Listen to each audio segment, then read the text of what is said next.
Shalom, shalom, shalom. Israel, Brother Amos with the Watchman for Israel.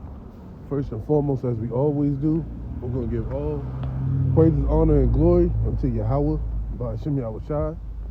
Yahweh being the name of the Heavenly Father, by Hashem means in the name of Hamashiach Yahweh Shai, who the world ignorantly calls Jesus Christ, right? To the men holding it down on the highways and byways, making their body a living sacrifice, doing all they can for the hopeful elect and for the nation of Israel, right? Being diligent in their work, right? Magnifying the name of our God. I want to give y'all a strong shalom. To the sisters holding it down in the households, reverencing the husbands, being a teacher of good things to the young women and to the children. I want to give y'all a strong shalom as well. Continuing those mighty works. And to the men and women forsaking this world and coming back to serve our God, Yahweh Bashem Yahushua. I want to compel y'all to be as a church of Berea. Excuse me. To be as a church of Berea, to search the scriptures daily and diligently, right, to see if the words that be spoken you are true or not. Right, it's a lot of soothsayers and false prophets that's going out into the world, and they're sent forth to deceive the elect. They're sent forth to scatter the sheep. And it's our job as the watchmen for Israel, and it's a job of the men who go out on the highways and byways to defend the gospel, defend the elect, defend the hopeful elect, and prophesy and preach the good tidings unto the 12 tribes of Israel. Right? So this is going into the unruliness of the children in these last days. Right? Right? Unruliness of the children, and how it is our job, being fathers to the fatherless, right, mothers to the motherless, right, elder brothers and elder men, to help stir the direction of our youth, right, help stir the direction of our youth, because our youth are destroying themselves without knowledge. And us who have been through certain things and have lived in a time frame where social media didn't run everything, and you know, the perception and image of others wasn't so prevalent, right? And we grew up in households with parents who taught us fear, taught us integrity, taught us humility, taught us structure, right? And it's our job, chiefly as coming into this truth, to teach these young brothers and young sisters so. Right, so this is Proverbs chapter 19 and verse 20. Hear counsel and receive instruction, that thou mayest be wise and not latter end. Right? So we're not beckoning to just men of 40, 50, 30, 60, 70. We're beckoning to children as well. Right? We're beckoning unto children. How Samuel was a child and was reared up in the fear of the Lord. How David was a child and was reared up in the fear of the Lord. Just because it happened thousands of years ago doesn't mean it can't happen again. It doesn't mean that it won't happen again. Right? A lot of these young men are growing up without fathers, and the people that they're electing, you know, subconsciously to be their father figures are leading them to destruction, are leading them to an early grave, are leading them to football number years behind these jail cells.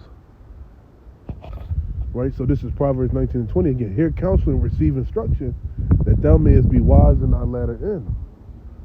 Right?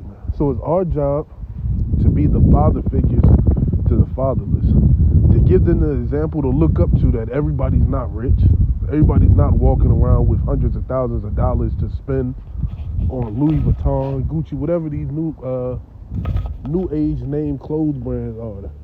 Right? That's a unrealistic expectation. Right? Not saying that it can't happen and that brothers don't have the means, but you have to set your affairs in order spiritually first. Get your heart right before you can do all things, because these children are monstrous. Right, let's get that in Isaiah, the 3rd chapter. Right, Isaiah chapter 3. Isaiah chapter 3. verse number 12, right? It says, as for my people, children are their oppressors, and women rule over them. O my people, they which lead thee cause thee to err and destroy the way of thy paths. Right? So children are oppressors, right? We call them YNs, and it's glorified now. See, when we was growing up, they always had euphemisms for, children, and it kind of shaped the way that they grew up. It shaped the way that they saw themselves in a representation of what they wanted to be perceived in. Right? In the early 2000s and late 90s, we was real niggas. Right? Everybody wanted to be a real nigga. I'm this, I'm that. Play with me if you want to. Right? But we didn't use the euphemisms to institute it on everybody. Right? You got the men who are supposed to be seen as elders, the men who are supposed to be seen as men of renown, right? So-called leaders in our community calling these young men YNs. Like that's a term of endearment. Like that's something we should be proud of. Absolutely not. Absolutely not. Right? Children are oppressors. They're walking around with guns, have no temperate to hold a gun, quick to shoot somebody, quick to stab somebody. Right? There's no honor in the way that men move in these last days. And the way that men move are extremely effeminate. Right? What happened to the men who talked about young men being young men? Having responsibilities and upholding yourself to those responsibilities. Right? It's imperative that we get back to those day and age, to that day and age. And we all have that capability through the spirit of Yahweh Shem Shai to do that.